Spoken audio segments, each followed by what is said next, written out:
அனுசரணை வழங்குவோம். நீங்கள் இலக்கை நோக்கி செல்லுங்கள், நாம் இடர்களை எதிர்கொள்கிறோம். செலிங்கோ லைஃப், வாழ்க்கைக்கான நிரந்தர உறவு. புதிய சிக்னல் ப்ரோ அண்ட் ஜிஞ்சர், முழுமையான வாய் சுகாதாரத்திற்கு.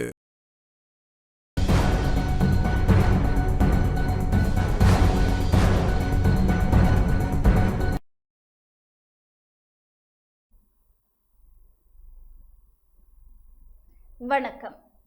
டான் தமிழொலியின் இரவு நேர பிரதான செய்திகளுக்காக ஐங்கரன் கஸ்தூரி. முதலில் தலைப்புச் செய்திகள்.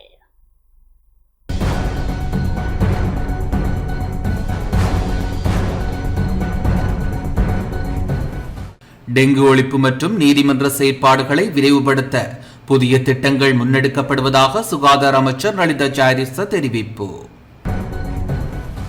அரசியல் அதிகார பகிர்வு மேற்கத்திய நாடுகளில் இருந்து ஆசியாவை நோக்கி வேகமாக நகர்ந்து வருவதாக ரணில் விக்ரமசிங்க தெரிவிப்பு.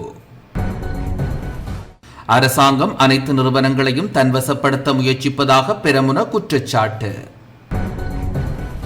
கடந்த 8 மாதங்களில் போதைப்பொருள் தொடர்பான குற்றச் செயல்களுடன் சம்பந்தப்பட்ட 2,30,248 பேர் கைது செய்யப்பட்டுள்ளதாக போலீசார் தகவல். மாவட்ட அபிவிருத்தி குழு கூட்டங்களை தொடர்ந்து குழப்பி வரும் அர்ஜுனா இன்றும் கிளிநொச்சி அபிவிருத்தி குழு கூட்டத்தில் குழப்பத்தை ஏற்படுத்தினார்.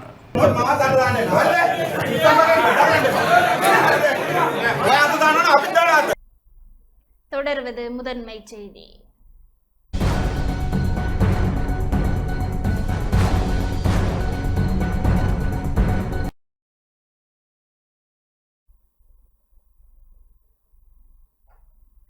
டெங்கு ஒழிப்பு மற்றும் நீதிமன்ற செயற்பாடுகளை விரைவுபடுத்த புதிய திட்டங்கள் முன்னெடுக்கப்படுவதாக சுகாதார அமைச்சர் நலிந்த ஜெயதிச தெரிவித்துள்ளார். டெங்கு ஒழிப்பு என்பது தொடர்ச்சியாக முன்னெடுக்கப்பட வேண்டிய ஒரு செயல்முறையாகும். தற்போது அடையாளம் காணப்பட்டுள்ள 11 மாவட்டங்களில் இந்த நடவடிக்கைகள் சிறப்பாக செயல்படுத்தப்பட்டு வருவதாக சுகாதார அமைச்சர் நலிந்த ஜெயதிச தெரிவித்துள்ளார். ஊடகங்கள் எழுப்பிய கேள்விக்கு பதிலளிக்கும் போதே அவர் இதனை தெரிவித்தார். ජනතාවගේ සහයෝගය ලැබෙනවා. ඉතින් අපි ආරක්ෂක අංශ ක්ෂේත්‍ර හමුදාව පොලිසිය பாதுகாப்பு துறையினர், முப்படையினர், போலீசார் மற்றும் சிவில் பாதுகாப்பு திணைக்களம் ஆகியவை சுகாதார அமைச்சின் கண்காணிப்பின் கீழ் இணைந்து பணியாற்றி வருகின்றனர். சுகாதார அதிகாரிகள் மற்றும் பொது சுகாதார பரிசோதகர்கள் இதற்காக 24 மணி நேரமும் அர்ப்பணிப்புடன் செயல்பட்டு வருகின்றனர். பொதுமக்கள் தங்களின் வீடுகள், பாதியில் நிறுத்தப்பட்ட கட்டிடங்கள் மற்றும் கைவிடப்பட்ட நிலங்கள் ஆகியவற்றில் நீர் தேங்காதவாறு உச்சக்கட்ட அவதானத்துடன் இருக்குமாறும் அதிகாரிகளுக்கு தங்களின் முழு ஒத்துழைப்பை வழங்குமாறும் கேட்டுக் கொள்ளப்பட்டுள்ளனர். நீதிமன்றங்களில் நீண்ட காலமாக தேங்கி கிடக்கும் வழக்கு செயல்பாடுகளை விரைவுபடுத்த அரசாங்கம் தீவிர நடவடிக்கை எடுத்து வருகிறது.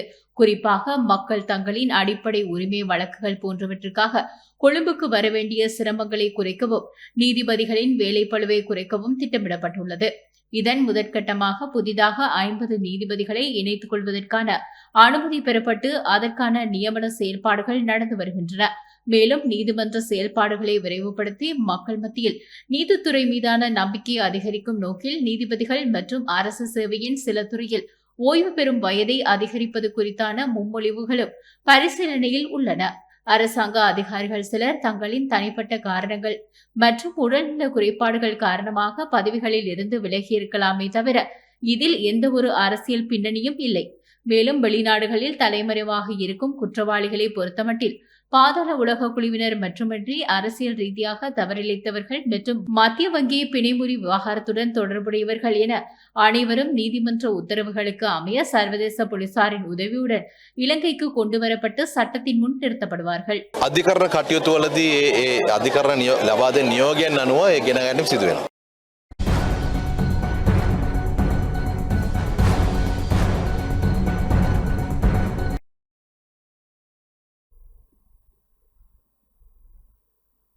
அரசியல் அதிகார பகிர்வு மேற்கத்திய நாடுகளிலிருந்து ஆசியாவை நோக்கி வேகமாக நகர்ந்து வருவதாக முன்னாள் பிரதமர் ரணில் விக்ரமசிங்க தெரிவித்துள்ளார்.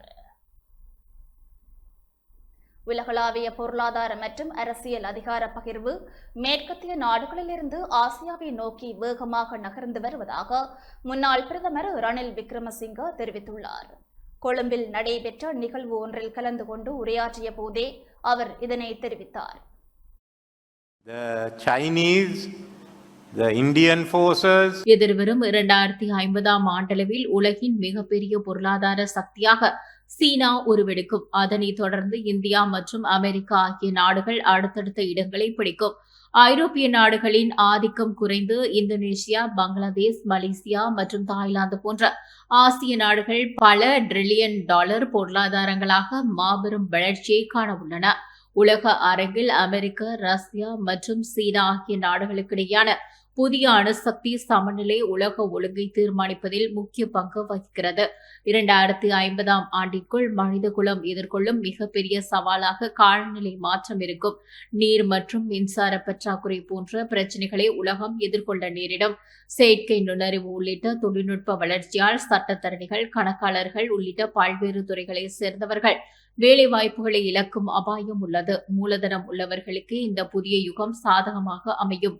கடந்த 2022 ஆண்டில் நாட்டின் பொருளாதாரம் முற்றிலும் முடங்கி ஹோட்டல் அறைகள் கூட வெற்றிடமாக காணப்பட்டன. சட்டம் ஒழுங்கு நிலைநாட்டப்பட்டு அரசியல் ஸ்திரத்தன்மை ஏற்பட்ட பின்னரே உற்பத்தி மற்றும் சுற்றுலாத்துறை மீண்டும் புத்துயிர் பெற்றது. மேலும் சர்வதேச நாணய நிதியம் நமக்கு நிதி வழங்குவதற்கு முன்பாகவே அண்டை நாடான இந்தியா வழங்கிய $4 பில்லியன் நிதி உதவியும் உலக வங்கி, ஆசிய வளர்ச்சி வங்கி, பங்களாதேஷ் மற்றும் அமெரிக்காவின் USAID அமைப்பு வழங்கிய உதவிகளுமே இலங்கையை கடுமையான நெருக்கடியிலிருந்து காப்பாற்றியது.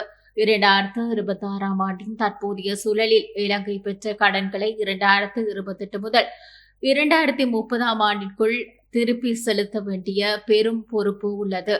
இதற்கு நாடு மிக வேகமாக பொருளாதார வளர்ச்சியை எட்ட வேண்டும். இந்த சவால்களுக்கு மத்தியில் நாட்டின் எதிர்காலத்தை தீர்மானிக்கும் பொறுப்பு இளைஞர்களிடமே உள்ளது. describe to you what I think of the world and I think where Sri Lanka should be going.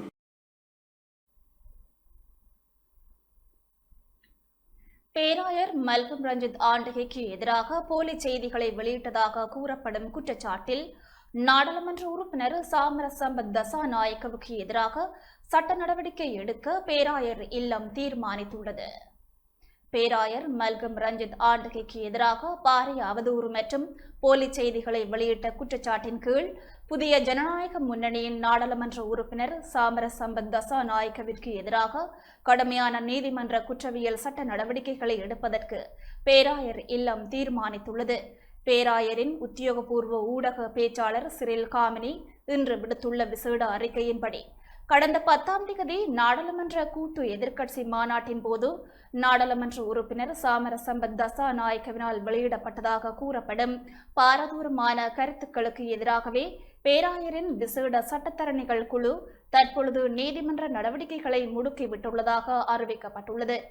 கடந்த 2ஆம் தேதி இலங்கையின் இராணுவ தளபதி பேராயரின் உத்தியோகபூர்வ இல்லத்திற்கு பலக்கூடையுடன் நேரில் சென்று பேராயரை சந்தித்ததாகவும் அதன் பின்னரே இராணுவ தளபதியின் பதவிக்காலம் வரும் 2028ஆம் ஆண்டு ஜனவரி அல்லது பிப்ரவரி மாதம் வரை ஜனாதிபதியினால் நீடிக்கப்பட்டதாகவும் நாடாளுமன்ற உறுப்பினர் சாமரசம்பத் தசாநாயக்க பகிரங்கமாக குற்றஞ்சாட்டியிருந்தார். இக்கூற்றுக்களை முற்றிலும் நிராகரித்துள்ள பேராயர் இல்லம் ரோம் நகரில் திருத்தந்தை 14ஆம் லியோவின் தலைமையில் நடைபெற்ற வத்திக்கான் சர்வதேச மாநாட்டில் கலந்து கொண்டுவிட்டு பேராயர் மல்கம் ரஞ்சித் ஆண்டகை கடந்த 3ஆம் தேதியே இலங்கைக்கு திரும்பியதாக சுட்டிக்காட்டியுள்ளது. இதற்கமைய நாடாளுமன்ற உறுப்பினர் குறிப்பிட்ட ஜூலை 2ஆம் தேதி பேராயர் நாட்டில் இருக்கவில்லை என்பதுடன் ஜூலை 3ஆம் தேதி முதல் தற்போதைய நிலவரப்படி இன்று வரை இராணுவ தளபதிக்கும் பேராயருக்கும் இடையே எவ்வித உத்தியோகபூர்வ அல்லது தனிப்பட்ட சந்திப்புகளும் நடைபெறவில்லை என திட்டவட்டமாக அறிவிக்கப்பட்டுள்ளது. குறுகிய அரசியல் லாபங்களை நோக்கமாக கொண்டு எமது நாட்டின் மத நல்லிணக்கம் மற்றும் தேசிய பாதுகாப்பை சீர்குலைப்பதற்காகவே நாடாளுமன்ற உறுப்பினர் சாமரசம்பத் தசாநாயக்கவினால் இத்தகைய ஆபத்தான போலி அவதூறுகள் கட்டவிழ்த்து விடப்பட்டுள்ளதாக சிரில் காமினி மேலும் கடுமையான குற்றச்சாட்டுக்களை முன்வைத்துள்ளமை குறிப்பிடத்தக்கது.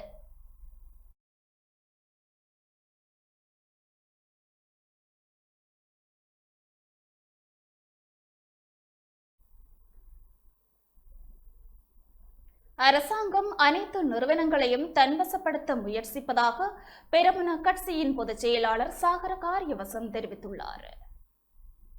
அரசாங்கத்திற்கு சவால் விடுகின்றோம். முடிந்தால் தற்போது தள்ளி போடப்பட்டுள்ள மாகாண சபை தேர்தலை நடத்துங்கள் என ஸ்ரீலங்கா பொதுஜன பெரமுன கட்சியின் பொதுச் செயலாளர் சாகர காரியவசம் தெரிவித்தார். ஊடகவியலாளர் ஒருவர் எழுப்பிய கேள்விக்கு பதிலளித்த போதே அவர் இவ்வாறு தெரிவித்தார். ඕනම රටක ආණ්ඩු බලය කියන්නේ තාවකාලික எந்த ஒரு நாட்டின் ஆட்சி அதிகாரம் என்பது தற்காலிகமாக அரசை வழிநடத்துவதற்காக மக்களால் வழங்கப்படும் ஒரு அதிகாரமாகும். அது ஒரு குறிப்பிட்ட காலத்திற்கு மட்டுமேயானது. ஆனால் அரசு என்பது தொடர்ந்து நிலைத்திருக்கக்கூடிய ஒன்றாகும். அதுவே ஒரு நாட்டின் தனித்துவ அடையாளமாகும். மக்கள் அனுரகுமார திசாநாயக்கவிற்கு நிறைவேற்ற அதிகாரத்தை வழங்கியுள்ளனர். அதேபோன்று மக்கள் விடுதலை முன்னணிக்கு நாடாளுமன்றத்தில் 3/2 பெரும்பான்மை அதிகாரத்தையும் வழங்கியுள்ளனர். இந்த அனைத்து அரசியல் அதிகாரங்களையும் மக்கள் வழங்கியுள்ளனர். அதற்கு மேலதிகமாக இந்நாட்டில் சுயாதீன நிறுவனங்கள் உள்ளன. அந்த சுயாதீன நிறுவனங்களில் போலீஸ் துறைக்கு தங்களது கட்சிக்கு ஆதரவாக ஓய்வு பெற்ற ஒரு நபரை கொண்டு வந்து பொறுப்பில் அமர்த்தி தற்போது போலீஸ் துறையை தங்களது கைக்குள் வைத்துள்ளனர். அதேபோன்று இந்நாட்டில் லஞ்ச ஊழல் ஒழிப்பு சுயாதீன விசாரணை ஆணைக்குழு இருந்தது. அதற்கும் தங்களது கட்சிக்கு ஆதரவாக செயல்பட்ட ஒரு சட்டத்தரணியை கொண்டு வந்து நியமித்து அதனை தங்களுக்கு வேண்டியவாறு இயக்கி வருகின்றார்கள். இந்நாட்டின் சிறைச்சாலைகள் திணைக்களத்தில் இருந்த ஆணையாளரை சட்டவிரோதமாக முறையில் பதவியிலிருந்து நீக்கி அவரை வீட்டிற்கு அனுப்பிவிட்டு தங்களுக்கு நெருக்கமான ஒருவரை அந்த பதவிக்கு நியமித்து சிறைச்சாலைகளையும் தங்களது கட்டுப்பாட்டில் வைத்துள்ளனர். சட்டமா அதிபர் திணைக்களத்தையும் அதேபோன்று உச்ச நீதிமன்றத்தின் நீதிபதிகளையும் தங்களது கட்டுப்பாட்டிற்குள் கொண்டுவர முயற்சிக்கிறார்கள். பிரதம நீதியரசரில் இருந்து கீழ்மட்டம் வரை உள்ள நீதிபதிகளுக்கு சேவை நீடிப்புகளையும் சலுகைகளையும் வழங்கி தங்களுக்கு சாதகமாக அவர்களையும் கட்டுப்படுத்த முயற்சிக்கிறார்கள். இவ்வாறான அனைத்து ஜனநாயக சுயாதீன நிறுவனங்களையும் தங்களது கட்டுப்பாட்டிற்குள் கொண்டுவர முயற்சிக்கும் அதேவேளையில் இந்த அரசு தற்போது கிராமங்களில் உள்ள கிராம உத்தியோகத்தர்கள் மற்றும் பிரதேச செயலாளர்களின் அதிகாரங்களையும் தங்களது வசமாக்க முற்படுகிறது. நாங்கள் எதிர்க்கட்சியாக இந்த நாட்டு மக்களை தெளிவுபடுத்துகிறோம். அரசாங்கத்திற்கு சவால் விடுகிறோம். முடிந்தால் தற்போது தள்ளி போடப்பட்டுள்ள மாகாண சபை தேர்தலை நடத்துங்கள். அப்படி இல்லை என்றால் எவ்வளவு சீக்கிரம் முடியுமோ அவ்வளவு சீக்கிரம் ஒரு தேர்தலை நடத்துங்கள். இந்த நாட்டு மக்கள் உங்கள் அரசாங்கத்திற்கு கொடுக்க வேண்டிய பதிலை மிக விரைவில் கொடுப்பார்கள். මේ සිදුවෙන හොරකන් සම්බන්ධයෙන් කතා කරනවා මදි කියන එක තමයි අපේ හැඟීම.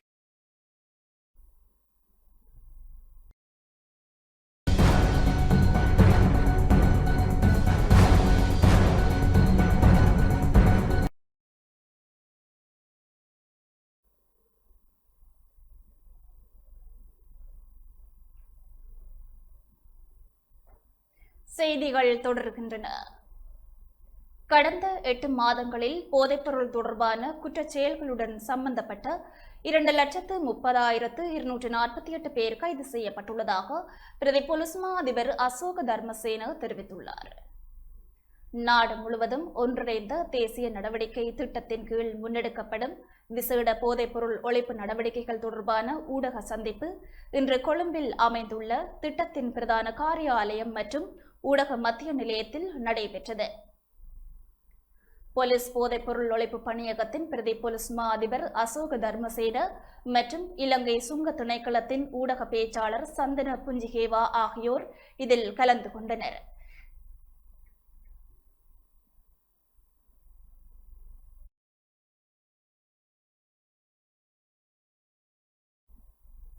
இதன்போது கருத்து தெரிவித்த பிரதி போலீஸ் மா அதிபர் அசோக தர்மசேன முப்படையினர் போலீசார் மற்றும் இலங்கை சுங்க திணைக்களம் இணைந்து முன்னெடுக்கும் தேசிய போதைப்பொருள் ஒழிப்பு நடவடிக்கைகள் மிகவும் திறம்பட முன்னெடுக்கப்பட்டு வருவதாக தெரிவித்தார். அதன்படி கடந்த 8 மாதங்களில் போதைப்பொருள் தொடர்பான குற்றச் செயல்களுடன் சம்பந்தப்பட்ட 230,248 பேர் கைது செய்யப்பட்டுள்ளதாக அவர் தெரிவித்தார். அதேவேளை இந்த நடவடிக்கைகளின் போது எந்தவொரு நிரபராதியும் அநியாயமாக கைது செய்யப்படாத வகையில் போலீஸ் திணைக்களம் மிகுந்த கவனம் செலுத்தி வருவதாகவும் அதற்கான தெளிவான அறிவுறுத்தல்கள் அனைத்து போலீஸ் அதிகாரிகளுக்கும் வழங்கப்பட்டுள்ளதாகவும் அவர் வலியுறுத்தினார். இதனைத் தொடர்ந்து கருத்து தெரிவித்த இலங்கை சுங்க திணைக்களத்தின் ஊடக பேச்சாளர் சந்தன புஞ்சிகேவா கடந்த ஜூலை மாதத்தில் மட்டும் விமான நிலையம் மற்றும் தபால் சேவை ஊடாக நாட்டிற்குள் கடத்த முயற்சிக்கப்பட்ட 13 போதைப்பொருள் கடத்தல் சம்பவங்களை சுங்க அதிகாரிகள் முறியடித்துள்ளதாக தெரிவித்தார். மேலும் மிகச்சிறிய அளவிலான போதைப் பொருட்கள் தபால் மூலமாக நாட்டிற்குள் கொண்டுவரப்பட்டாலும் அவை சமூகத்தில் பாரிய பாதிப்பை ஏற்படுத்தக்கூடியவை என்பதனால் அவற்றை தடுப்பதற்கான பாதுகாப்பு மற்றும் கண்காணிப்பு நடவடிக்கைகள் மேலும் தீவிரப்படுத்தப்பட்டுள்ளதாகவும் அவர் குறிப்பிட்டார். පොලිස් මද්‍රව්‍ය කාර්යාංශය සහ ප්‍රාදේශීය පොලිස් ස්ථාන වලින් අත්අඩංගුවට ගෙන තියෙනවා. ඒත් එක්කම අයිස් සම්බන්ධයෙන් විශාල වශයෙන්ම වැඩිම අත්අඩංගුවට අරගෙන තියෙන්නේ අයිස් මද්‍රව්‍ය වලට නැත්නම් මෙතෙම්පිටමින් වලට ඇබ්බැහි වෙච්ච සැකකරුවන්.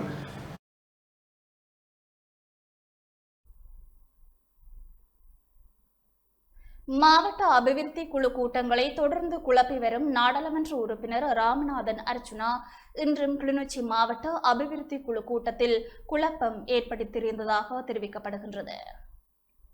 கிளிநொச்சி மாவட்ட அபிவிருத்தி குழு கூட்டம் இன்று கடும் பரபரப்பிற்கு மத்தியில் இடைநடுவில் நிறுத்தப்பட்டது. கூட்டம் நடைபெற்றுக் கொண்டிருந்த போது நாடாளுமன்ற உறுப்பினர் ராமநாதன் அர்ச்சுனா திருவையாறு பகுதியில் முன்னெடுக்கப்பட்ட தென்னை செய்கை திட்டத்தில் முறைகேடுகள் இடம்பெற்றுள்ளதாக குற்றஞ்சாட்டினார். இதனைத் தொடர்ந்து கூட்டத்தில் கடும் வாக்குவாதம் ஏற்பட்டது. அத்துடன் கிளிநொச்சி மாவட்ட அரசாங்க அதிபர் தொடர்பிலும் அவர் முன்வைத்த கருத்துக்கள் சர்ச்சையை ஏற்படுத்தியது.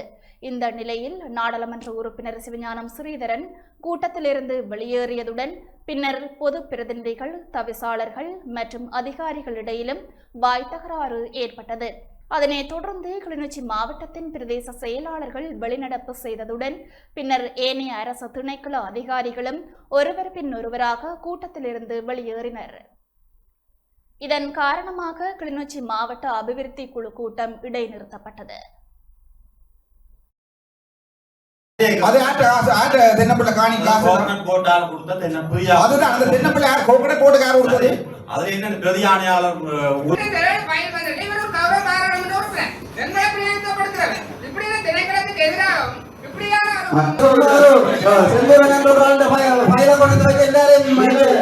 நடத்திட்டு போக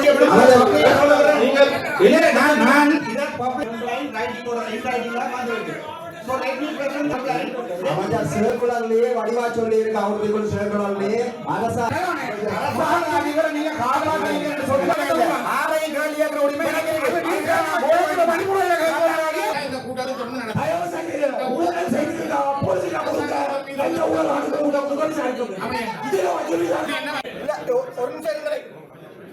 ஒரு நிமிஷம் இருங்க இந்த கூட்டத்தில் அழிய முடியாது சரி அவன் மயில கொண்டு வச்சு ஆட்ட வேண்டாம் யாருக்கு பொறிக்க கொடுங்க அப்படியே நான் கேட்க வந்தேன் நான் ஒண்ணு சொல்றேன் என்னன்னு கேட்டேன்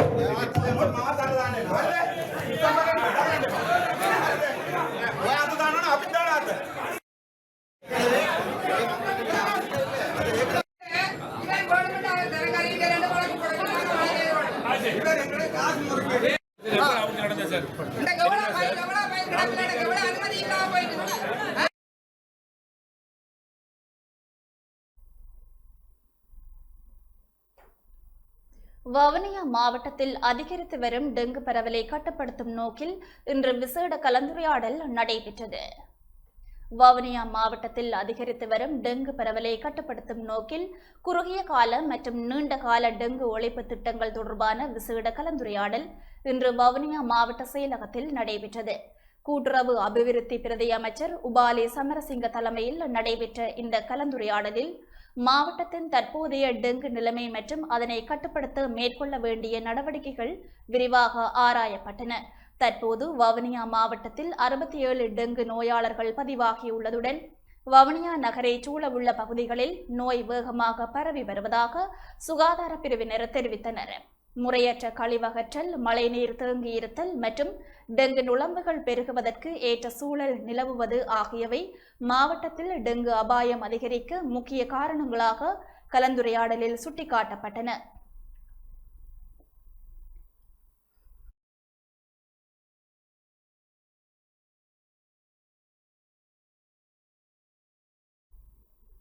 இதனை அடுத்து அரச நிறுவனங்கள், பாடசாலைகள், மதஸ்தலங்கள் மற்றும் பொது இடங்களை மையமாக கொண்டு டெங்கு ஒழிப்பு மற்றும் பொதுமக்கள் விழிப்புணர்வு வேலைத்திட்டங்களை தீவிரமாக முன்னெடுக்க தீர்மானிக்கப்பட்டது.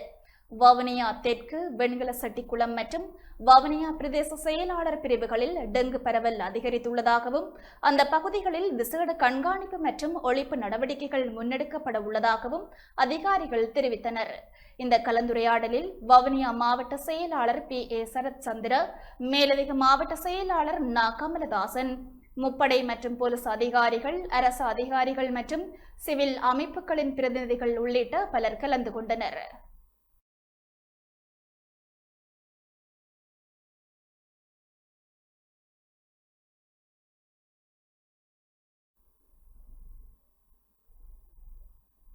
டெங்கு ஒழிப்பு வேலை திட்டத்தை தோட்ட பகுதிகளிலும் முன்னெடுக்க நடவடிக்கை எடுக்கப்பட்டுள்ளதாக நுவரெலியா கொட்டகலை பிரதேச சபை தவிசாளர் ராஜமணி பிரசாந்த் தெரிவித்துள்ளார்.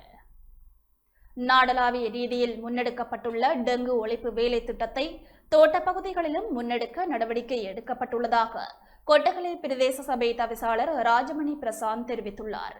கொட்டகலை பிரதேச சபையின் மாதாந்த அமர்வில் தலைமை வகித்து உரையாற்றும் போதே அவர் இதனை தெரிவித்துள்ளார். மேலும் தெரிவிக்கையில், கொழும்பு, கெண்டி ஆகிய பகுதிகளில் டெங்கு நோயாளர்களின் எண்ணிக்கை அதிகரித்துள்ளது. இந்நிலையில் உயிரிழந்தவர்களின் எண்ணிக்கையும் 50ஐயும் தாண்டியுள்ளது. டெங்கு நோய் தொற்றிலிருந்து எம்மை பாதுகாத்துக் கொள்ள வீடுகள், சுற்றுப்புறங்கள், பொது இடங்களையும் சுத்தமாக வைத்திருக்க வேண்டியது எமது கடமையாகும். கொட்டகலை, வட்டகுடை நகர் பகுதிகளில் பிரதேச சபை உறுப்பினர்கள், உத்தியோகத்தர்கள், பொது சுகாதார பரிசோதகர்கள், இராணுவத்தினர், போலீசார் இணைந்து சிரமதான பணியை முன்னெடுத்தனர். அதற்கு பூரண ஒத்துழைப்பை வழங்கிய அனைவருக்கும் நன்றியை தெரிவித்துக் கொள்கின்றேன். பிரதேச சபையின் ஊடாக சகல வட்டாரங்களையும் சேர்ந்த தோட்டங்களிலும் சுகாதார வைத்திய அதிகாரிகளின் ஒத்துழைப்புடன் டெங்கு ஒழிப்பு நடவடிக்கை முன்னெடுக்கப்பட உள்ளது. இத்திட்டத்திற்கு அரசாங்க மட்டத்திலான உதவியும் நலன் விரும்பிகள் பொதுமக்களின் ஒத்துழைப்பும் பங்களிப்பும் பெற்றுக்கொள்ளப்படும். கொட்டகலை நகரில் உள்ள 2 பேருந்து தரிப்பு நிலையங்களிலும் பிரதேச சபையின் அனுமதி பெறாமல் சுவரொட்டிகளை ஒட்டி சேதம் விளைவிப்பவர்கள் மீது சட்ட நடவடிக்கை எடுக்கப்படும். கொமர்சியல் தகன சாலை வளாகத்தில் வைக்கப்படும் நினைவு சின்னங்கள், பூந்தொட்டிகள் போன்றவற்றை பராமரிக்க பிரதேச சபை உறுப்பினர்களின் அனுமதியோடு பிரேதங்களை தகனம் செய்ய வருவோரிடம் குறிப்பிட்ட அளவு கட்டணத்தை அறவிடவும் தீர்மானிக்கப்பட்டுள்ளது. கொட்டகலை கொமர்சியல் பகுதியில் அமைக்கப்பட்டுள்ள ஏரியை சுற்றுலா பயணிகளுக்கு உரிய முறையில் நவீனமயப்படுத்தவும், படகு சவாரி, குதிரை சவாரி போன்றவற்றை நடைமுறைப்படுத்தி பிரதேச சபைக்கு வருமானம் தேடிக்கொள்வதற்கு நகர அபிவிருத்தி அதிகார சபையின் அனுமதி கோரி கடிதம் அனுப்பி வைக்கப்பட்டுள்ளது. இவ்விடயம் தொடர்பில் ஜனாதிபதி, பிரதமர், அமைச்சர்களின் கவனத்திற்கும் கொண்டுவரப்பட்டுள்ளதாகவும் அவர் தெரிவித்தார். இம்மாதாந்த அமர்வில் பிரதேச சபையின் 14 உறுப்பினர்கள் கலந்து கொண்டமை குறிப்பிடத்தக்கது.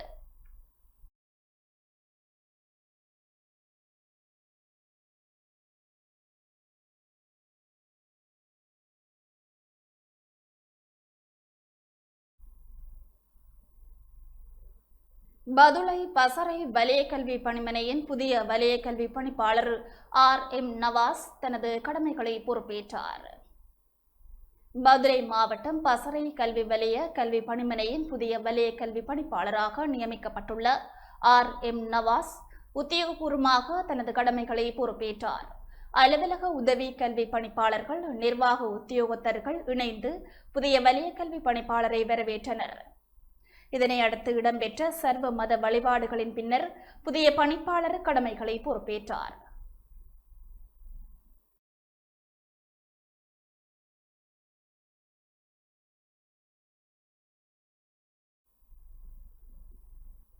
மட்டக்களப்பு மாமாங்கேஸ்வரர் ஆலய வளாகத்தில் நிர்மாணிக்கப்பட்ட அன்னதான மடம் ஆலய நிர்வாகிகளிடம் கையளிக்கப்பட்டது. மட்டக்களப்பின் வரலாற்று சிறப்புமிக்க ஸ்ரீ மாமாங்கேஸ்வரர் ஆலய வளாகத்தில் பக்தர்களின் நலன் கருதி புதிதாக நிர்மாணிக்கப்பட்டுள்ள கணேச முதலி ஞாபகார்த்த அன்னதான மடம் ஆலயத்திடம் ஒப்படைக்கப்பட்டுள்ளது. நிகழ்வு மாமாங்கேஸ்வரர் ஆலய வண்ணக்கர்கள் தலைமையில் நடைபெற்றது. பால் காய்ச்சப்பட்டு பொங்கல் பொங்கப்பட்டு சிறப்பு பூஜைகளும் நடைபெற்றன.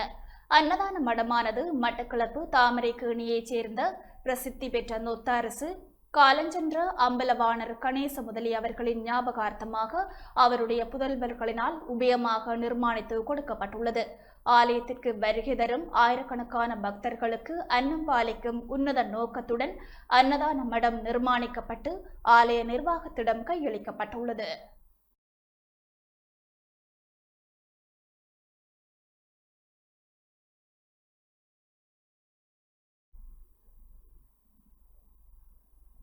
தென்கிழக்கு பல்கலைக்கழகத்தில் நிலவும் கல்வி மற்றும் நலன்புரி பிரச்சினைகளுக்கு உடனடி தீர்வுகளை வழங்குமாறு பல்கலைக்கழக மாணவர் சம்மேளனம் கோரிக்கை விடுத்துள்ளது. மேலாண்மை பீடத்தில் கல்வி கற்கும் மாணவர்களுக்கு போதுமான கல்வி வசதிகளை வழங்குவதற்கோ விரிவுரை மண்டபங்களோ அல்லது கணினி ஆய்வகங்களோ அங்கு இல்லை என பல்கலைக்கழகங்களுக்கிடையிலான மாணவர் ஒன்றியத்தின் அழைப்பாளர் மதுஷான சந்திரஜித் தெரிவித்தார். ஊடகங்களுக்கு கருத்து தெரிவித்த போதே அவர் இவ்வாறு தெரிவித்தார். தென்கிழக்கு பல்கலைக்கழகத்தின் மேலாண்மை பீடம் மாணவர் சங்கத்துடன் இணைந்து பல்கலைக்கழக மானியங்கள் ஆணைக்குழுவிற்கு வந்துள்ளோம். கடந்த நீண்ட காலமாகவே மேலாண்மை பீடத்தில் கல்வி மற்றும் மாணவர் நலன் சார்ந்த பிரச்சினைகள் நிலவி வருகின்றன.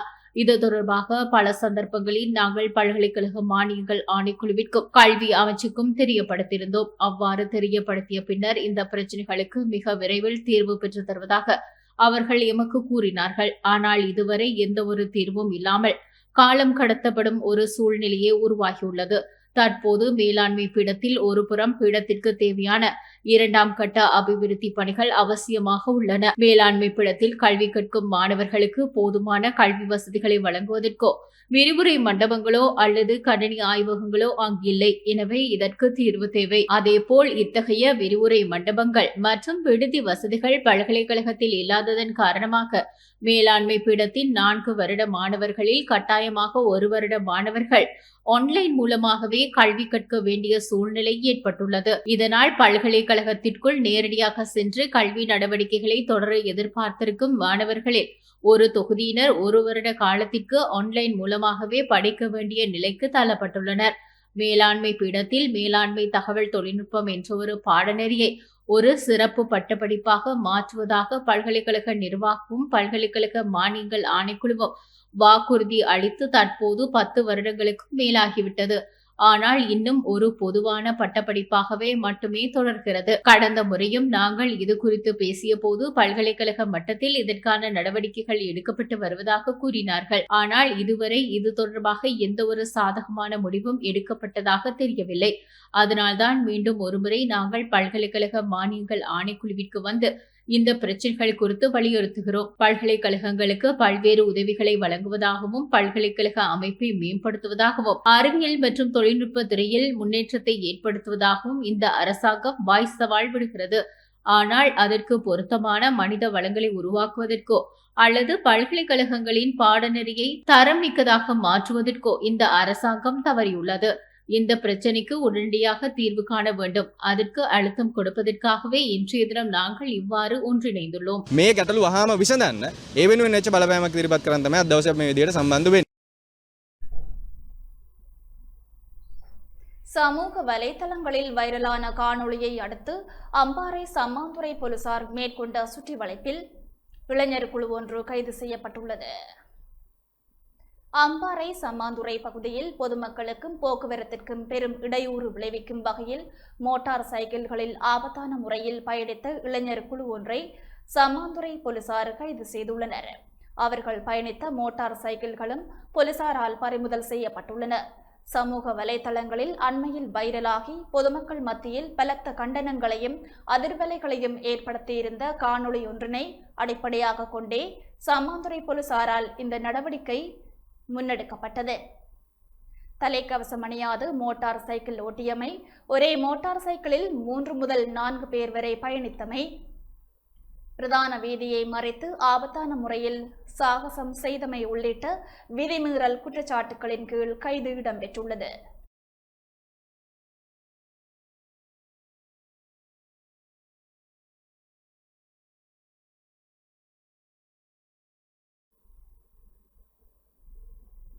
புதிய கடற்படை தளபதி பிரதமரை சந்தித்து கலந்துரையாடியுள்ளார்.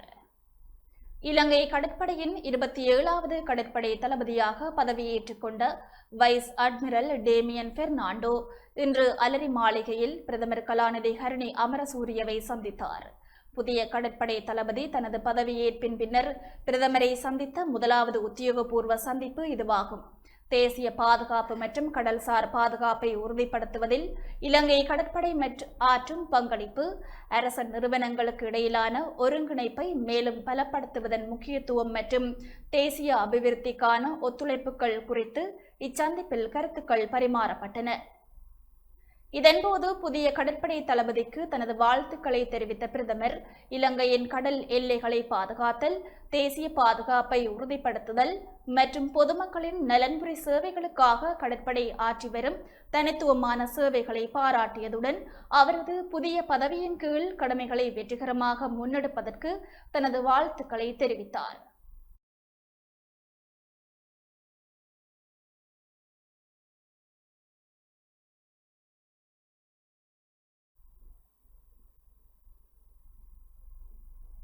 ஆசிரியர் பற்றாக்குறைக்கு தீர்வாக பாட அடிப்படையில் 30,000 ஆசிரியர்கள் நியமனம் செய்யப்படவுள்ளதாக பொது நிர்வாக மாகாண சபைகள் மற்றும் உள்ளூராட்சி அமைச்சர் சந்தன அபேரத்ன தெரிவித்துள்ளார்.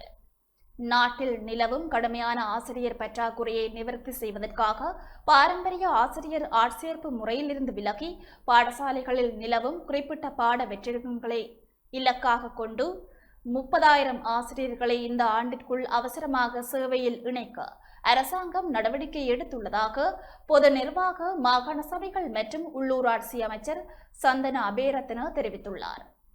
ஆனமடுவ குறுக்குமடு கனிஷ்ட வித்தியாலயத்தில் புதிதாக நிர்மாணிக்கப்பட்ட வகுப்பறை கட்டிடத்தை மாணவர்களிடம் கையளிக்கும் நிகழ்வில் கலந்து கொண்டு உரையாற்றிய போதே அமைச்சர் இவ்வாறு தெரிவித்தார். 2021 පස්සේ ගුරුවරු බඳවා ගැනීම විධිමත්ව සිද්ධ වුණේ නැහැ. 2021 ஆண்டுக்கு பின்னர் ஆசிரியர் நியமனங்கள் எதுவும் இடம்பெறவில்லை. இந்த ஆண்டு 30,000 ஆசிரியர்களை நியமிப்பதற்கான நிதி ஒதுக்கீடும் அனுமதிகளும் வழங்கப்பட்டுள்ளன.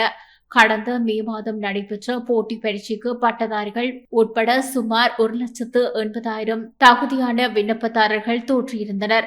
விடைத்தாள் மதிப்பீட்டு பணிகள் இறுதி கட்டத்தில் இருக்கிறது. குறிப்பாக கணிதம் உள்ளிட்ட ஆசிரியர் பற்றாக்குறை அதிகமுள்ள பாடங்களுக்கு அந்தந்த பாடங்களில் தகுதி பெற்றவர்களையே நியமிப்பது புதிய முறையில் சிறப்பம்சமாக இருக்கும். அத்துடன் அதிபர் சேவையில் நிலவும் பிரச்சினைகளுக்கும் விரைவில் தீர்வு காண அமைச்சரவை மட்டத்தில் கவனம் செலுத்தப்பட்டுள்ளது. கருக்கமடுவ கனிஷ்ட வித்தியாலயத்தில் நிரந்தர நூலக வசதி ஏற்படுத்த நடவடிக்கை எடுக்கப்படும். மேலும் தற்போது மேல் மாகாணத்தில் நடைமுறையில் உள்ள நடமாடும் நூலக திட்டம் எதிர்காலத்தில் ஏனைய பகுதிகளுக்கும் விரிவுபடுத்தப்படும். அரசு ஊழியர்கள் மற்றும் ஆசிரியர்களின் வாழ்க்கை தரத்தை மேம்படுத்தும் நோக்கில் 2025 ஜனவரி முதல் 35% சம்பள உயர்வு வழங்கப்பட்டதோடு 2026 ஜனவரியில் மேலும் 35%, 2027 ஆண்டில் எஞ்சிய 30% உயர்வும் வழங்கப்படும். மேலும் அரசு ஊழியர்களுக்கான வீடு மற்றும் காணி வாங்கும் சொத்து கடன் உச்சவரம்பு 30 லட்சம் ரூபாயிலிருந்து 50 லட்சம் ரூபாவாக உயர்த்தப்பட்டுள்ளது. රුපියල් කෝටි 10,000කට ආසන්න ප්‍රමාණයක් අධ්‍යාපන කටයුතු වෙනුවෙන් වෙන් කරලා තියෙනවා. தென்மராட்சி மீசாலையில் எஸ்விஸ்ம பயனாளி ஒருவருக்காக நிர்மாணிக்கப்பட்ட புதிய வீடு உத்தியோகபூர்வமாக கையளிக்கப்பட்டது. யாழ்ப்பாணம் தென்மராட்சி மீசாலை கிழக்கு கிராம சேவையாளர் பிரிவில் வீடற்ற எஸ்விஸ்ம பயனாளி ஒருவருக்காக நிர்மாணிக்கப்பட்ட புதிய வீடு இன்று உத்தியோகபூர்வமாக கையளிக்கப்பட்டுள்ளது. வீடற்ற மற்றும் குறைந்த வருமானம் கொண்ட குடும்பங்களுக்கு பாதுகாப்பான, நிலையான மற்றும் தரமான குடியிருப்புகளை வழங்கும் நோக்கில் அரசின் வீடமைப்பு வேலை திட்டத்தின் கீழ் இந்த திட்டம் நடைமுறைப்படுத்தப்பட்டு வருகின்றது. அதன் ஒரு பகுதியாக நிர்மாணிக்கப்பட்ட இந்த வீடு உரிய பயனாளிக்கு உத்தியோகபூர்வமாக கையளிக்கப்பட்டதுடன் அவர்களின் வாழ்வாதாரத்தை மேம்படுத்தி வாழ்க்கை தரத்தை உயர்த்துவதே இத்திட்டத்தின் பிரதான நோக்கம் என தெரிவிக்கப்பட்டுள்ளது.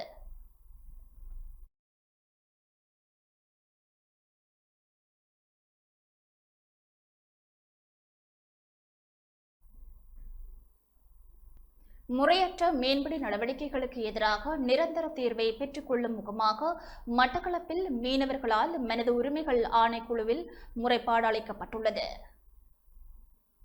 அண்மை காலமாக அதிகரித்து வரும் சட்டவிரோத மற்றும் முறையற்ற மீன்பிடி நடவடிக்கைகளுக்கு எதிராக நிரந்தர தீர்வை பெற்றுக்கொள்ளும் முகமாக இலங்கை மனித உரிமைகள் ஆணைக்குழுவில் முறைப்பாடு ஒன்று சமர்ப்பிக்கப்பட்டுள்ளது.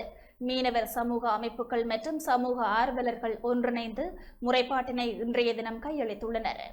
தாம் பல்வேறு திணைக்களங்களிடம் இது தொடர்பில் முறைப்பாடுகளை பதிவு செய்த போதிலும் இதுவரையில் எந்த நடவடிக்கைகளும் முன்னெடுக்கப்படவில்லை எனவும் தெரிவித்தனர்.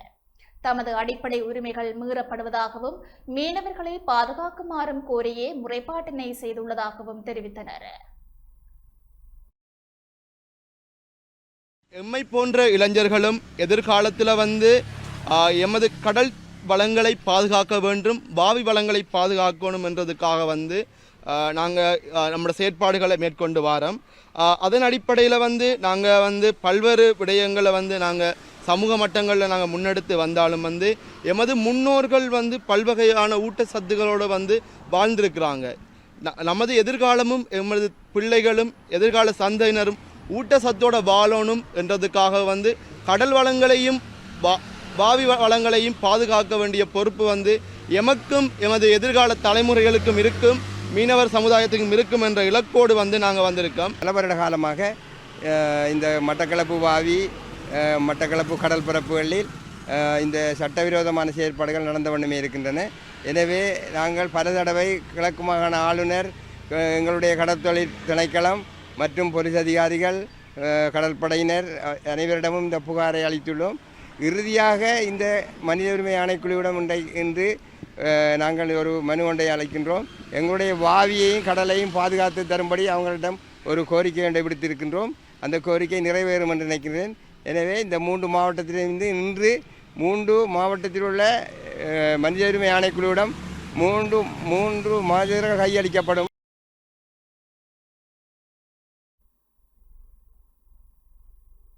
சிலோன் டி வில்லேஜ் என்னும் 500 தேயிலை தோட்டங்களை நிறுவும் தேசிய வேலை திட்டம் நுவரெலியா மாவட்டத்தில் ஆரம்பித்து வைக்கப்பட்டது. நாடளாவிய ரீதியில் முன்னெடுக்கப்பட்டுள்ள சிலோன் டி வில்லேஜ் என்னும் 500 தேயிலை தோட்டங்களை நிறுவும் தேசிய வேலை திட்டம் நுவரெலியா மாவட்டம் கொத்மலை பிரதேச செயலாளர் பிரிவிற்குட்பட்ட கல்வொல்ல கிராமத்தில் உள்ள கப்புகஸ்தலாவ ஏரி வளாகத்தில் ஆரம்பித்து வைக்கப்பட்டது. இந்நிகழ்வு அமைச்சர் சமந்த வித்யாரத்ன தலைமையில் இடம்பெற்றது. 2026ஆம் ஆண்டில் நாடு முழுவதும் உள்ள 144 தேயிலை தோட்ட பிரிவுகளை உள்ளடக்கும் வகையில் 144 தேயிலை கிராமங்கள் ஆரம்பித்து வைக்கப்பட்டன. இத்திட்டம் இலங்கையின் சிறு தேயிலை தோட்ட துறையை நவீனமயப்படுத்துதல், விவசாயிகளின் வாழ்க்கை தரத்தை மேம்படுத்துதல், தேயிலை தொழில்துறையின் நிலையான வளர்ச்சியை விரைவுபடுத்தும் நோக்கில் செயல்படுத்தப்பட்டுள்ளது.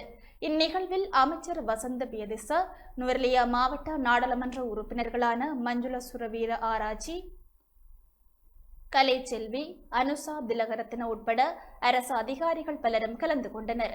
2030ஆம் ஆண்டிற்குள் தேயிலை உற்பத்தியை 400 மில்லியன் கிலோகிராமாகவும் தேயிலை ஏற்றுமதி வருவாயை 2.5 பில்லியன் அமெரிக்க டாலராகவும் உயர்த்தும் நோக்கில் இந்நடவடிக்கை முன்னெடுக்கப்பட்டுள்ளமை குறிப்பிடத்தக்கது.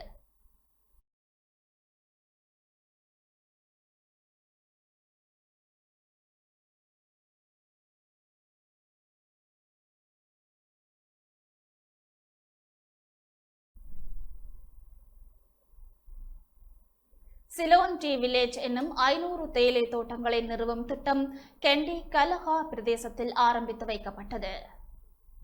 சிலோன் டி வில்லேஜ் என்னும் 500 தேயிலை தோட்டங்களை நிறுவும் தேசிய வேலை திட்டம் கெண்டி கலஹா பிரதேசத்தில் நாடாளுமன்ற உறுப்பினர் பஸ்மின் ஷரீப் தலைமையில் ஆரம்பித்து வைக்கப்பட்டது. இந்நிகழ்வில் பிரதம அதிதியாக அமைச்சர் லால் காந்த கலந்து கொண்டார். இலங்கையின் சிறு தேயிலை தோட்ட துறையை வலுப்படுத்துதல், விவசாயிகளின் வாழ்க்கை தரத்தை மேம்படுத்துதல், தேயிலை துறையை நவீனமயமாக்கும் நோக்கில் இவ்வேலை திட்டம் ஆரம்பித்து வைக்கப்பட்டது. இந்நிகழ்வில் சிறு தோட்ட பயிர்ச்செய்கை விவசாய சங்க உறுப்பினர்கள், விவசாய திணைக்கள அதிகாரிகள், சமய தலைவர்கள் உட்பட அரசு அதிகாரிகளும் கலந்து கொண்டமை குறிப்பிடத்தக்கது.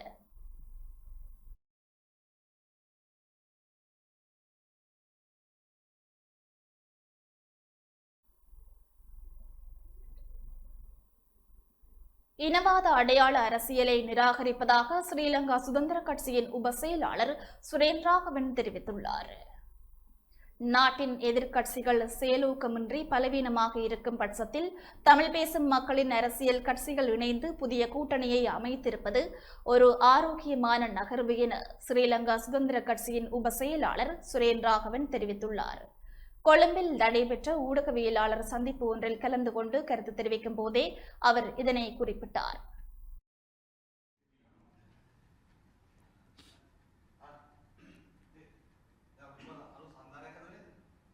ඔබතුමාලා කිව්වේ කවුද? මගේ වාසගම අනුවනේ මම කියන්නේ මම නිදහස් පක්ෂයේ උපලේකම්.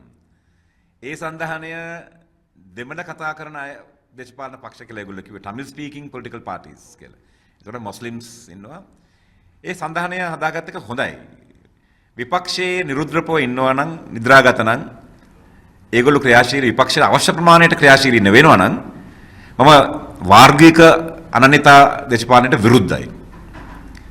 සිංහලයේ මහා සම්මත පක්ෂය, දෙමළ ඊළාම් පක්ෂය, මුස්ලිම් කොංග්‍රසය කියලා වාර්ගික අනන්‍යතා දෙනවට මම විරුද්ධයි. මම ඒකයි නිදහස් පක්ෂයේ ඉන්නේ. නිදහස් පක්ෂය කවදාවත් එහෙම වාර්ගිකුනේ නැහැ. නමුත් මේ මොහොතේදී ඒගොල්ලෝ එකතු වෙනවා නම් ඒ සන්ධානයට තමන්ගේ ප්‍රශ්න රජයට බලපෑම් කරන්නට, රජයට ඉල්ලීම් කරන්න මම ඒගොල්ලන්ට සුවපතනවා. ඒගොල්ලෝ වැඩ කරන බව පේනවා. අපි නිදහස් පක්ෂයේ අයිති වෙන්නේ ජනතාවාදී පොදු විපක්ෂයට නායකත්වය මහාචාර්ය ජී.එල්. පීරිස්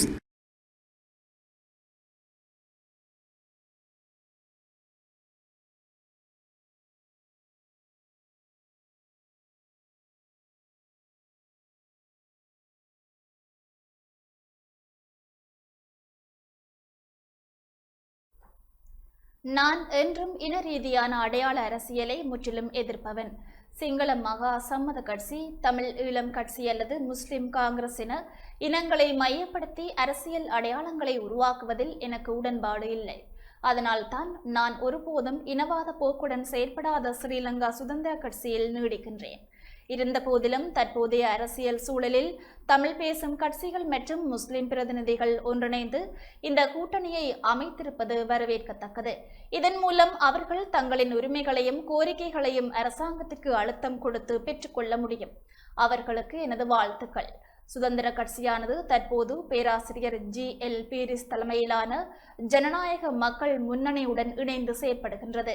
இந்த ஜனநாயக பொது எதிர்க்கட்சியும் தற்போது உருவாகியுள்ள தமிழ் பேசும் கட்சிகளின் புதிய கூட்டணியும் இணைந்து கைகோர்த்து செயற்பட வேண்டும் என்ற யோசனையை நான் முன்வைக்கின்றேன்.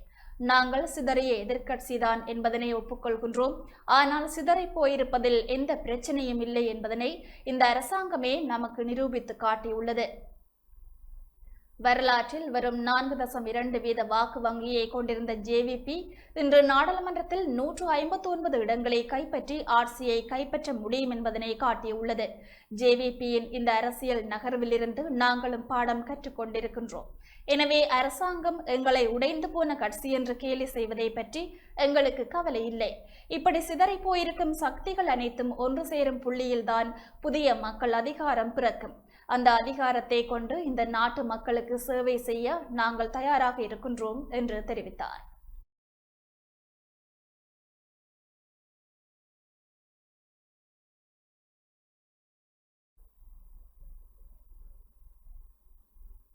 உயர்தர பரீட்சையை ஒத்திவைக்க கோரிய மனு எதிர்வரும் 23ஆம் தேதி வரை ஒத்திவைக்கப்பட்டுள்ளது. எதிர்வரும் நாட்களில் நடைபெறவுள்ள கல்வி பொதுத்தராதர உயர்தர பரீட்சையை ஒத்திவைத்து உத்தரவிடுமாறு கோரி தாக்கல் செய்யப்பட்ட மனுவை விசாரணைக்கு ஏற்பதா இல்லையா என்பது குறித்த உத்தரவு இந்த மாதம் 23ஆம் தேதி அறிவிக்கப்படும் என மேன்முறையீட்டு நீதிமன்றம் இன்று உத்தரவிட்டுள்ளது. பரீட்சைக்கு தோற்றவுள்ள மாணவ மாணவிகள் குழு ஒன்றினால் தாக்கல் செய்யப்பட்ட மனு இன்று அழைக்கப்பட்ட போதே இந்த உத்தரவு பிறப்பிக்கப்பட்டுள்ளது. இதன்போது மனுதாரர் தரப்பு மற்றும் சட்டமா அதிபர் தரப்பினால் முன்வைக்கப்பட்ட சமர்ப்பணங்களை கருத்தில் கொண்டே அதன் பின்னரே மேன்முறையீட்டு நீதிமன்ற நீதியரசர்கள் குழாம் இந்த உத்தரவை பிறப்பித்துள்ளது.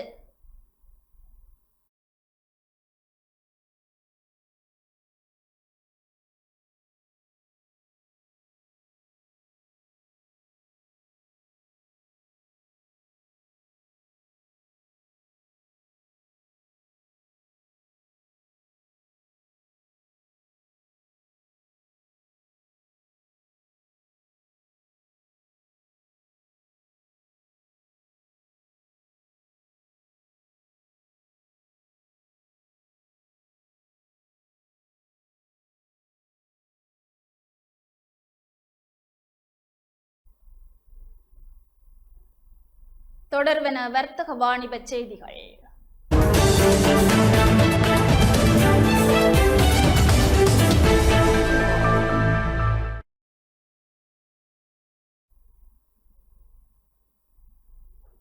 டேவிட் பீரிஸ் குழுமத்தின் சமூக வலுவூட்டல் திட்டங்கள் மட்டக்களப்பு மாவட்டத்தில் ஆரம்பித்து வைக்கப்பட்டன.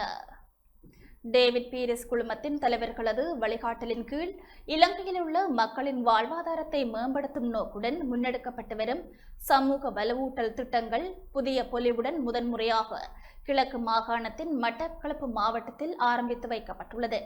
மட்டக்களப்பு திருகோணமலை வீதியில் அலுவலக திறப்பு விழாவுடன் நிகழ்வு கோலாகலமாக ஆரம்பித்து வைக்கப்பட்டுள்ளது. நிகழ்வில் டேவிட் பீரிஸ் குழுமத்தின் தலைவர் டேவிட் பீரிஸ் அவர்களது பாரியார் ஆகியோர் கலந்து கொண்டனர். மட்டக்களப்பு மாநகர சபையின் முதல்வர் சிவம் பாக்கியநாதன், மாவட்ட அரசாங்க அதிபர் JS அருள்ராஜ், மாநகர சபையின் பிரதி முதல்வர் தினேஷ்குமார், மாநகர சபையின் ஆணையாளர் N தனஞ்சயன், மட்டக்களப்பு வர்த்தக சங்க தலைவர் மு செல்வராஜா உட்பட பலரும் நிகழ்வில் கலந்து கொண்டனர். கடந்த 4 தசாப்தங்களாக நாடு தழுவிய ரீதியில் தொடர்ச்சியாக முன்னெடுக்கப்பட்டு வரும் இந்த சமூக நலன்புரி திட்டத்தின் கீழ் மட்டக்களப்பு மாவட்ட மக்களுக்காக பல்வேறு பயனுள்ள நிகழ்ச்சிகள் ஏற்பாடு செய்யப்பட்டுள்ளன. சுய தொழில் முயற்சியாளர்களுக்கான விசேட பயிற்சி பட்டறைகள், அழகு கலை துறையில் ஆர்வம் உள்ளவர்களுக்கான தொழில்முறை பயிற்சி பட்டறைகள், இலங்கை போலீசாருடன் இணைந்து நடாத்தப்படும் வீதி போக்குவரத்து விதிகள் மற்றும் பாதுகாப்பு தொடர்பான விழிப்புணர்வு திட்டங்கள், மாவட்டத்தில் தெரிவு செய்யப்பட்ட பின்தங்கிய பாடசாலைகளின் கல்வித்தரத்தை மேம்படுத்துவதற்கான அத்தியாவசிய உதவிகள் வழங்கல் போன்ற பல்வேறு திட்டங்கள் அங்குரார்ப்பணம் செய்து வைக்கப்பட்டன. விசேட சமூக வலுவூட்டல் திட்டங்கள் மற்றும் அதனுடன் இணைந்த பல்வேறு நிகழ்ச்சிகள் எதிர்வரும் ஜூலை 19ஆம் தேதி வரை தொடர்ந்து 5 நாட்களுக்கு மட்டக்களப்பில் நடைபெற உள்ளமை குறிப்பிடத்தக்கது. சோசியல் எம்பவர்மெண்ட் டிரைவ் இந்த ப்ரோக்ராமை வந்து நாங்கள் 40 வருடங்களாக 4 தசாப்தங்களாக இலங்கை பூராக இந்த நிகழ்வுகள் நடந்து கொண்டு வருகிறது. அது வந்து தற்போது மீண்டும் புது பொலிவோடு முதல் தடவையாக கிழக்கு மாகாணத்தில் மட்டக்களப்பு மாவட்டத்தில் இன்று ஆரம்பித்து வைக்கப்பட்டுள்ளன. இந்த நிகழ்வில் பல சமூக வலுவூட்டல் திட்டங்கள், உதாரணத்துக்கு இந்த பகுதி தொழில் முயற்சியாளருக்கான பயிற்சி பட்டறை, அழகுக்கலை சம்பந்தமான பயிற்சி பட்டறை, ரோட் டிராஃபிக் ரூல் சம்பந்தமான இலங்கை போலீசாருடன் இணைந்து நிகழ்ச்சி திட்டங்கள், அதே நேரம் பின்தங்கிய பாடசாலைகளுக்கு உதவி செய்யும் முகமாக தெரிவு செய்யப்பட்ட பாடசாலைகளுக்கான உதவிகள், இப்படி பல நிகழ்வுகளை இந்த இதில் ஆரம்பித்து வைக்கப்பட்டிருக்கிறது. இந்த நிகழ்வானது இன்று தொடக்கம் 15ஆம் தேதி தொடக்கம் 19ஆம் தேதி வரை 5 நாட்களுக்கு இவ்விடத்தில் நடைபெறும் என்றதை மிக மகிழ்ச்சியுடன் தெரிவித்துக் கொள்கிறேன்.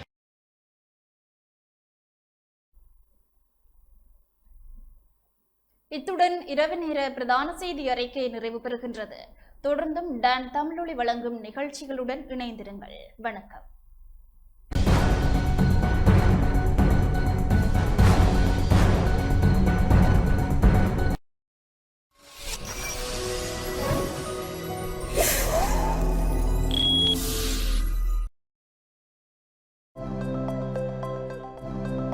அனுசரணை வழங்கியோர். நீங்கள் இலக்கை நோக்கி செல்லுங்கள், நாம் இடர்களை எதிர்கொள்கிறோம். செலிங்கோ லைஃப், வாழ்க்கைக்கான நிரந்தர உறவு. புதிய சிக்னல் ப்ரோ அண்ட் ஜிஞ்சர், முழுமையான வாய் சுகாதாரத்திற்கு.